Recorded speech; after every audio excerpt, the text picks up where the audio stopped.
सबसे पहले राजप्रसाद जी जरा समझा दीजिए कि इस बार क्योंकि विवाह को लेकर लोगों में कहीं ना कहीं एक असमंजस की स्थिति है कि शुक्र कहाँ बैठे हैं, गुरु कहाँ बैठे हैं, शायद दोनों ने अपना घर एक्सचेंज किया है। तो इस बार ग्रहों की चाल क्या कह रही है, क्योंकि ये दोनों ग्रह बहुत इंपॉर्टेंट होते हैं विवाह के लिए। सबसे पहले नवजोत जी एक बात बता दूं कि इस बार वाक्य में अक्षय तृतीया बहुत महत्वपूर्ण है और ये जानना भी बहुत महत्वपूर्ण है, क्योंकि हर बार अक्षय तृतीया पर लोग विवाह के लिए एक अबूझ मुहूर्त कहा जाता है। विवाह के लिए इस प्रकार का मुहूर्त या किसी भी कार्य के लिए अक्षय तृतीया इस प्रकार की तिथि है जिस पर विचारणीय कुछ होता ही नहीं है, आपको अपना कार्य करना ही है। अच्छा, क्यों ऐसी तिथि कही जाती है उसका रीजन बता देता हूं।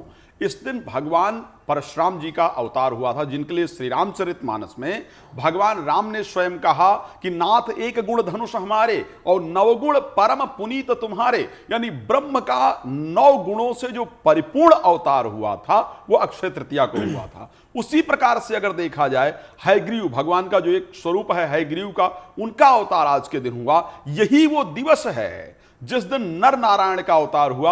और बिल्कुल नवजोत जी ने सही कहा कि भगवान शंकर और माता पार्वती का जो मिलन है वो तृतीया तिथि को हुआ। तो ये दिन अपने आप में बहुत सुंदर है। महाभारत की संरचना अक्षय तृतीया के दिन वेदव्यास जी ने प्रारंभ किया बद्रीनाथ धाम में बैठ करके। ये दिन महत्वपूर्ण है। यही वास्तविकता में वो दिन है जिस दिन त्रेता और सतयुग का प्रारंभ हुआ। इवन द्वापर का प्रारंभ भी इसी तिथि के अंतर्गत माना जाता है, इसलिए बहुत महत्वपूर्ण है। अब दूसरा विषय कि भाई विवाह के लिए सबसे इंपॉर्टेंट प्लैनेट अगर एस्ट्रोलॉजी में कहा जाए, मटेरियलिस्टिक हैप्पीनेस के लिए सबसे जरूरी अगर कोई ग्रह कहे जाते हैं, सांसारिक सुख के लिए कोई जरूरी प्लैनेट कहे जाते हैं तो वीनस कहे जाते हैं, शुक्र कहे जाते हैं।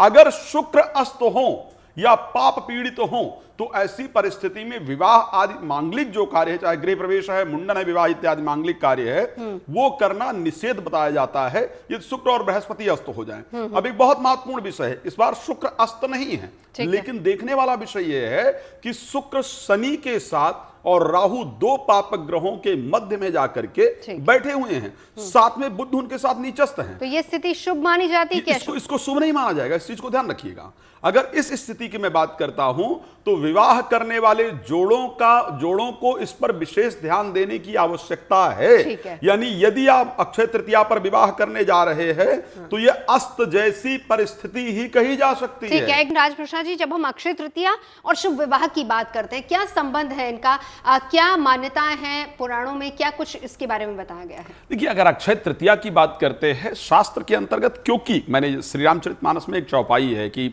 जब परमात्मा का अवतार होता है ना तो वो दिन अपने आप में सबसे अनुकूल दिन होता है। और विवाह सबसे महत्वपूर्ण इवेंट है, अगर लाइफ का देखा जाए सबसे महत्वपूर्ण एक कार्य है, अगर जीवन के अंतर्गत और धर्म की दृष्टि से देखा जाए सबसे महत्वपूर्ण है। श्री रामचरितमानस के अंतर्गत जब भगवान के अवतार की बात की गई तो कहा गया कि नखत जोर ग्रहवार तिथि सकल भये अनुकूल। जब परमात्मा का अवतरण होता है तो सभी परिस्थितियां अपने लिए अनुकूल हो जाती है, क्योंकि अक्षय तृतीया का जो दिन होता है उस दिन चंद्रमा भी उच्चस्थ परिस्थिति के अंतर्गत होते हैं। अक्षय तृतीया के दिन सूर्य भी अपनी उच्चस्थ परिस्थिति के अंतर्गत होते हैं। और जो विवाह में सबसे महत्वपूर्ण है श्रद्धा और विश्वास, विवाह में अगर कुछ सबसे महत्वपूर्ण देखा गया तो श्रद्धा और विश्वास देखा गया। और वो श्रद्धा विश्वास आता है भगवान शिव और माता पार्वती से।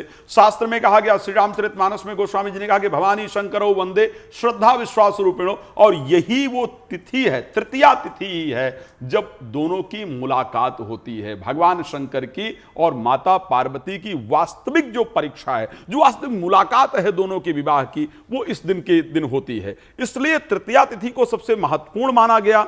और इस कारण से भी भाई सतयुग का अगर प्रारंभ हुआ है और त्रेता अगर प्रारंभ हुआ है, इससे सुंदर दिवस और कोई हो नहीं सकता है। इस कारण से अगर आप अपने वैवाहिक जीवन का शुरुआत इस दिन से प्रारंभ करते हैं, अगर वैवाहिक जीवन की शुरुआत इस दिन से होती है तो उसका क्षय नहीं हो सकता है। और हमारे यहां तो भाई कहा ही जाता है कि 7 जन्म का बंधन, हमारे यहां 1-2 जन्म की तो चर्चा ही नहीं की जाती है। हम जनरली विदेशी रूल फॉलो नहीं करते कि एग्रीमेंट वाला विवाह नहीं करते हैं, जनरली 7 जन्म वाला हमारा विचार होता है। एक बार राजमिश्रा जी आपके पास आते हुए, शुक्र का विवाह के साथ क्या संबंध माना गया है, और अगर किसी की कुंडली में शुक्र अस्त है या नीच का है, उसकी स्थिति या प्लैनेट पोजीशन उसकी सही नहीं है, तो क्या किया जाए? नवजोत जी, 2 चीज ध्यान रखिएगा इस समय पर। 2 चीजें, मुझे 2 चीजों में से अगर सेलेक्ट करना है, लाइक कि मुझे मोक्ष चाहिए, आध्यात्मिक सुख चाहिए, या मुझे सांसारिक सुख चाहिए? यदि मुझे आध्यात्मिक सुख चाहिए तो मेरे बृहस्पति का ताकतवर होना बहुत महत्वपूर्ण है।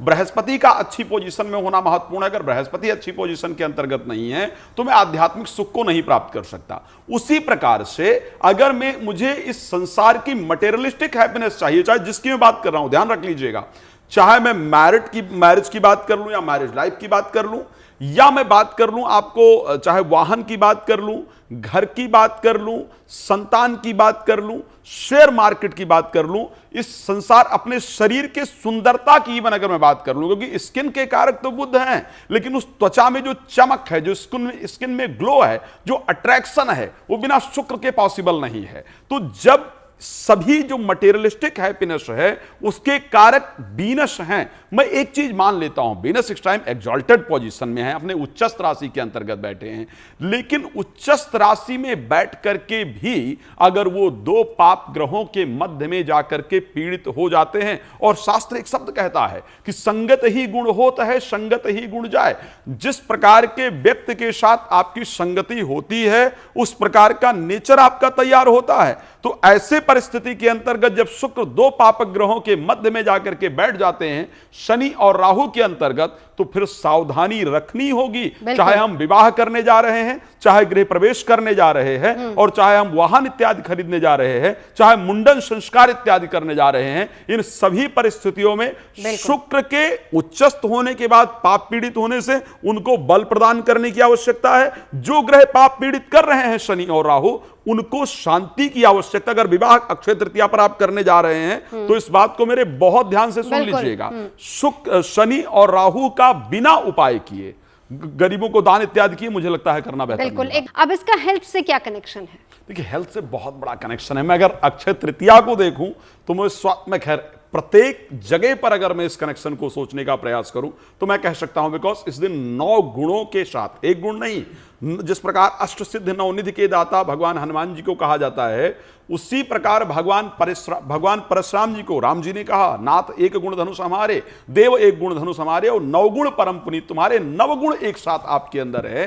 तो ये जो तिथि है, अक्षय तृतीया को स्पेशली कहा जाए, यदि हम स्वास्थ्य के लिए सबसे महत्वपूर्ण क्या है, भागवत के अंतर्गत एक प्रश्न सुखदेव जी ने पूछा था, राजा परीक्षित जी ने पूछा सुखदेव जी से कि महाराज, इस संसार में सुख क्या है, सबसे बड़ा सुख क्या है, कौन सुखी है संसार में? तो उन्होंने कहा, अर्थागमो नित्यम रोगिता चा प्रिया च भार्या प्रियवादिनी चा वैश्य पुत्रो अर्थकरी च विद्या खड़ जीव लोक सुखान राजन। हे राजन, इस संसार के अंदर जिसके पास 6 प्रकार के सुख हैं, वास्तविकता में वो सुखी है। बोले पहला सुख कौन सा है? बोले अर्थागमो नित्यम रोगिता चा, जिसके शरीर के अंदर कोई रोग ना हो, वो इस संसार का सबसे बड़ा धनी व्यक्ति है, सबसे बड़ा सुखी व्यक्ति है। हम क्या चाहते हैं कि मेरा क्षय ना हो?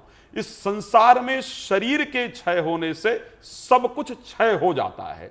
यदि शरीर का क्षय ना हो तो ऐसी परिस्थिति में कुछ भी क्षय नहीं हो सकता है। आपका शरीर अगर स्वस्थ है, मानसिक और फिजिकली आप दोनों तरीके से स्वस्थ हैं, तो आप कुछ भी जीवन के अंतर्गत प्राप्त कर सकते हैं। तो अक्षय तृतीया के दिन विशेष रूप से अपने शरीर को स्वस्थ रखने के लिए भगवान की आराधना करने की आवश्यकता होती है। और सबसे बलिष्ठ की अगर मैं बात करूं, परशुराम जी साधारण नहीं थे। परशुराम जी वो देवता थे जिनके सामने एक भी अगर बात किया जाए, चाहे रावण की बात कर ली जाए या किसी की सहस्त्रबाहु की बात कर ली जाए, उनके सामने कोई टिके ही नहीं। तो उनसे बलिष्ठ, उनसे ताकतवर कोई था नहीं। इस दिन का जो वास्तविक संबंध है वो शरीर के रोग को दूर कराने वाला है। इस दिन बैठ करके यदि मृत्युंजय इत्यादि मंत्र का जप किया जाए, त्र्यंबकम यजामहे सुगंधिम पुष्टिवर्धनम उर्वारुकमिव बंधनान मृत्योर्मोक्षयमामृतात्, या किसी भी औषधि को, जो रोग आपके शरीर को सबसे अधिक परेशान कर रहा है, उस रोग की औषधि ला करके उसको रख करके मृत्युंजय मंत्र या ओम नमो भगवते वासुदेवाय नमः, इस मंत्र का श्रद्धापूर्वक जप करते हुए भगवान से प्रार्थना किया जाए कि प्रभु मेरे शरीर का रोग दूर हो। अक्षय तृतीया पर आज मैं एक ही प्रार्थना करता हूं या करती हूं कि मेरे शरीर के जो रोग हैं वो सदैव के लिए दूर हो जाएं, मेरा शरीर क्षय ना हो। तो मुझे लगता है इससे बेहतर और बिल्कुल। चलिए, अगर कल आप विवाह के बंधन में बंधने जा रहे हैं तो मैं 2 चीजें बड़ा स्पष्ट कहना चाह रहा हूं। आप कुछ भी करने जा रहे हैं, विवाह करने जा रहे हैं, गृह प्रवेश करने जा रहे हैं, मुंडन करने जा रहे हैं, कुछ भी करने जा रहे हैं, क्योंकि सभी चीजों के लिए अक्षय तृतीया महत्वपूर्ण है। आपको शुक्र, क्षमा चाहूंगा, राहु और शनि, एक तो कल कुछ करने जा रहे हैं तो सुगंधित चीज अपने पास जरूर लेकर के जाइए, इत्र अच्छा लगा करके जाइए, पुष्प साथ में लेकर के जाइए। और ध्यान रखिए, जो जहां पर आपका विवाह हो रहा है वहां के जो सफाई कर्मचारी इत्यादि हैं, जो सेवा करने वाले लोग हैं, उनको प्रसन्न करना बहुत महत्वपूर्ण है। शनि को प्रिय ही वो लोग हैं जो डाउन टू अर्थ रहते हैं, जो सबसे निचले स्तर पर रहने वाले लोगों को भी नहीं भूलते हैं, उनको प्रसन्न करने का प्रयास करते हैं, उन्हीं को शनि। अगर आपने उनको प्रसन्न कर लिया तो जो शुक्र के साथ शनि और राहु का समावेश इस टाइम बना हुआ है, संयोग बना हुआ, उससे आप परेशान नहीं होंगे, आपको सफलता प्राप्त ऑटोमेटिकली अच्छा फल आपको मिलेगा। अगर आप मुझसे जुड़ करके अपनी समस्याओं का समाधान चाहते हैं और चाहते हैं कि आपकी समस्याओं को ज्योतिष के माध्यम से सुलझाया जाए, तो आप हमसे संपर्क कर सकते हैं, जुड़ सकते हैं एस्ट्रो तक पर।